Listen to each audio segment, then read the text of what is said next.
Hello friends, आज मैं आपके सामने मुंशी प्रेमचंद जी की एक कहानी बड़े भाई साहब का विश्लेषण करने आई हूँ। मुंशी जी प्रेमचंद जी का जन्म 31 जुलाई 1880 को हुआ था। इन्होंने बहुत सी रचनाएं उर्दू में भी लिखी हैं और इन्होंने आम आदमी के दुख दर्द को बहुत बेजोड़ तरीके से पेश किया है। इन प्रेमचंद जी की जो कहानियां हैं वे सब मानसरोवर शीर्षक से 8 खंडों में संकलित हैं। इनके बहुत सारे उपन्यास थे जो बहुत फेमस हुए और बहुत ही अच्छे थे। आइए अब हम बड़े भाई साहब की कहानी की व्याख्या को समझेंगे। सबसे पहले तो बड़े लेखक कह रहा है कि उसके भाई साहब जो थे उससे 5 साल बड़े थे और 3 क्लास आगे पढ़ते थे, अर्थात लेखक की उम्र 9 साल की थी और बड़े भाई साहब की उम्र 14 साल की थी। अब बड़े भाई साहब के चरित्र के बारे में बताते हुए कहते हैं कि वे स्वभाव से बड़े अध्ययनशील थे, हर समय किताबें खोलकर उस पर बैठते थे और दिमाग को आराम देने पर कॉपी किताबों में कुछ भी लिखते रहते थे, कोई भी चित्र बनाते रहते थे। इसका मतलब यह होता था कि अपने आप को व्यस्त दिखाने की वो कोशिश करते थे। उसके विपरीत लेखक अर्थात छोटे भाई साहब का स्वभाव कैसा था? उनका पढ़ने में बिल्कुल भी जी नहीं लगता था।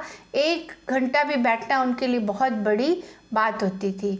उन्हें मैदान में खेलना, कागज़ की तितलियां उड़ाना, गेट पे झूलना और खेलना, फुटबॉल खेलना, ये सब बहुत पसंद थे। लेकिन जब भी वो खेल के जाते, बड़े भाई साहब का पहला प्रश्न होता, कहाँ थे अब तक? इस ध्वनि को सुनते ही लेखक के प्राण सूख जाते थे। पढ़ाई के बारे में बड़े भाई साहब की सोच यह थी कि वे जल्दबाजी नहीं करना चाहते थे। वे कहते हैं कि अगर शिक्षा की नींव ही मजबूत नहीं होगी तो मकाम कैसे हासिल होगा। हर कक्षा में वो 2-2 साल लगाते थे क्योंकि उनका ध्यान पढ़ाई से ज़्यादा छोटे भाई को कंट्रोल करने में लगता था। बड़े भाई साहब कैसे लेखक को समझाते थे? बड़े भाई साहब हमेशा कहते थे कि अगर इसी तरह तुम पढ़ोगे, ध्यान नहीं दोगे पढ़ाई में, और तो तुम कभी भी अच्छे नंबर नहीं ला सकते।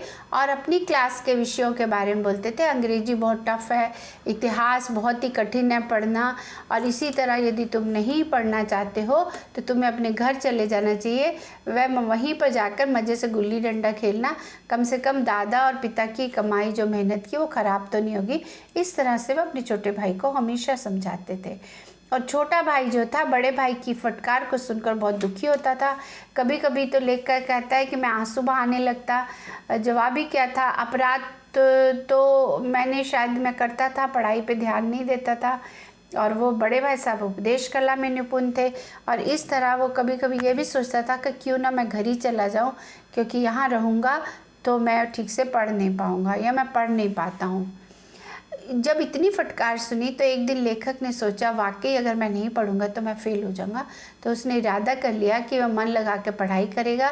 यह सोचकर उसने जल्दी जल्दी एक टाइम टेबल बना लिया और उस टाइम टेबल में उसने योजनाबद्ध तरीके से बनाया, यानी खेल कूद के लिए कोई समय ही नहीं दिया, सारे विषयों को उसमें जगह दे दी। उसके बाद लेखक कहता है कि टाइम टेबल बना लेना अलग बात है, परंतु उस पर अमल करना दूसरी बात। पहले ही दिन उसकी अवहेलना उन्होंने शुरू कर दी और मैदान की वह सुखद हरियाली, हवा के हल्के हल्के झोंके, फुटबॉल की उछल कूद, कबड्डी के दाव पेच, वॉलीबॉल की तेज़ी, ये सारी चीज़ों से आकर्षित करती थी। इसलिए कहाँ वो जानलेवा टाइम टेबल, सब कुछ भूलकर वो फिर से खेल में लग गए। उसके बाद लेखक कहता है कि भाई साहब वार्षिक परीक्षा हुई, भाई साहब फेल हो गए, लेखक पास हो गया। लेखक अपनी कक्षा में प्रथम आया। अब लेखक और भाई साहब के बीच केवल 2 साल का अंतर था। भाई साहब का रोब भी अब उस पर नहीं रहा था, वह आज़ादी से खेल कूद में भाग लेता था और भाई साहब इस बात को समझ गए थे कि छोटे भाई अब उनसे नहीं डरते हैं क्योंकि वो पास हो गए और ये फेल हो गए। और इस तरह वो सारा दिन गुल्ली डंडा खेलता रहता था। फिर लेकिन भाई साहब ने अपना कंट्रोल नहीं छोड़ा, आते ही उसे पकड़ा और उसे बहुत सारे ज्ञान देने लगे, जैसे कि तुम पास हो गए तो घमंड करने लगे, घमंड तो राजा रावण का नहीं रहा, शैतान का नहीं रहा, और तुम्हारा कैसे रहेगा। और फिर उसके बाद उन्होंने कहा कि तुम्हें हमेशा पढ़ाई पे ध्यान रखना चाहिए और तुम्हारे अंदर अनुभव की भी कमी है। इस तरह से लेखक अब फिर से एग्ज़ाम हुए और लेखक अब अपनी कक्षा में प्रथम आ गया। उसमें इतना घमंड आ गया कि बड़े साहिब का उसने कहना नहीं मानना। वे तो बहुत बार फेल हो चुके थे, लेखक से बड़े हैं और संसार का लेखक से ज़्यादा उनका अनुभव है। बड़े साहिब कहते हैं कि वो कुछ भी समझ रहे हैं, उन्हें समझ जाना चाहिए, नहीं तो वो पछताएगा। अब फिर से सालाना परीक्षा हुई, फिर से इत्तेफाक से लेखक पास हो गया, भाई साहब फेल हो गए। अब दोनों की अंतर एक ही दर्जे का अंतर है। और सबसे बड़ी बात यह है कि छोटे भाई के मन में बड़े भाई के प्रति बिल्कुल भी श्रद्धा नहीं रह चुकी थी और कुटिल भावना यह थी कि वो फेल हो गए हैं, अगले साल भी फेल हो जाए तो हम लोग एक ही क्लास में आ जाएंगे। इस तरह से वो बिल्कुल भी उनका ध्यान नहीं रहता था और ज़्यादा समय खेल में बिताता था। बड़े भाई साहब लेखक को कहते हैं कि अगर बड़े भाई तुम्हारे अंदर अनुभव की कमी है, अगर वो मैं बीमार पड़ जाऊं तो तुम्हें तो वो पता ही नहीं कि तुम उसको कैसे हैंडल करोगे, और दादा को तार लिखने के अलावा लेखक को कुछ समझ में नहीं आएगा। इसी तरह से वो अनुभव की ज्ञान अपने छोटे भाई को दे रहे थे। एक शाम का समय था। हॉस्टल से दूर लेखक एक पतंग को पकड़ने के लिए बिना किसी परवाह किए दौड़ रहे थे। अचानक भाई साहब का आमना सामना हुआ। वह बाजार से लौट रहे थे। उन्होंने उसे हाथ पकड़ लिया और क्रोधित से बोले, तुम इन बेकार लड़कों के साथ पतंग को पकड़ते हुए भागते हो, तुम्हें शर्म आनी चाहिए। और तुम पास क्या हो गए, तुम्हें पढ़ाई के बारे में तुम्हें थोड़ा भी वो नहीं रहा, ध्यान नहीं रहता। बड़े भाई साहब लेखक से कहते कि अगर लेखक नहीं मानेगा तो भाई साहब थप्पड़ का भी प्रयोग कर सकते हैं। और उसके बाद उसने ये भी कहा कि मैं भी लड़का हूँ, मेरा भी मन करता खेलने को, परंतु यदि मैं भी तुम्हारी तरह लापरवाह हो जाऊँगा तो तुम तो पहले से लापरवाह हो, तो तुम्हारी जो स्थिति वो बिल्कुल भी नहीं होगा। मैं इनकी इस नई युक्ति से नतमस्तक हो गया।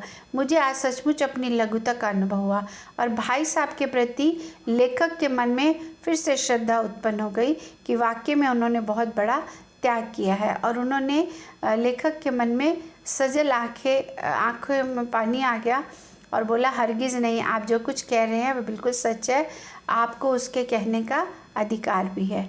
भाई साहब ने लेखक को गले लगा लिया और बोले, मैं कनकौवे उड़ाने से मना नहीं करता, मेरा भी जी लल जाता है, लेकिन क्या करूं, खुद बेराह चलूँगा तो तुम्हारी रक्षा कैसे करूँगा। यह कर्तव्य भी तो मेरे ही सर पर है। संयोग से उस वक्त कटा हुआ कनकौवा यानी पतंग मेरे ऊपर से गुजरा, उसकी डोर लटक रही थी।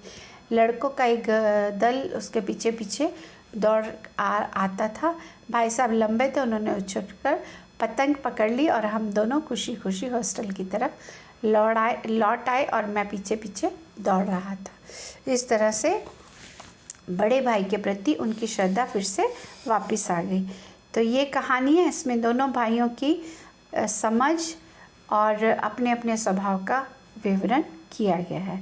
मुझे उम्मीद है ये पाठ आपको समझ में आया होगा। फिर मिलूँगी एक नए विषय के साथ, तब तक के लिए शुभ दिन।